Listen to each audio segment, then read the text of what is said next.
Why you should research HGH and TRT. I started taking TRT at the age of 42, and I haven't looked back. I do not regret it.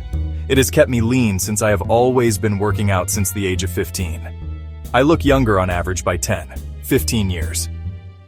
I am over 50, and people guess I am 35, 42 years old. When I was 42, I could pass for 29, 30 years old. My hormones are in check and my libido. Do you want to play with your grandchildren and be active with them at an amusement park?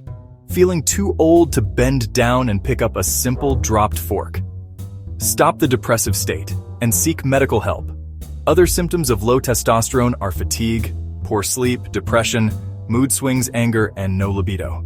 Of course, always check with your doctor. I donate blood twice a year for my red blood cell count. This helps my blood pressure and prevents blood clotting.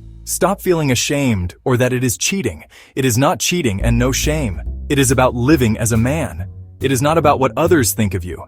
It is about how you are going to feel.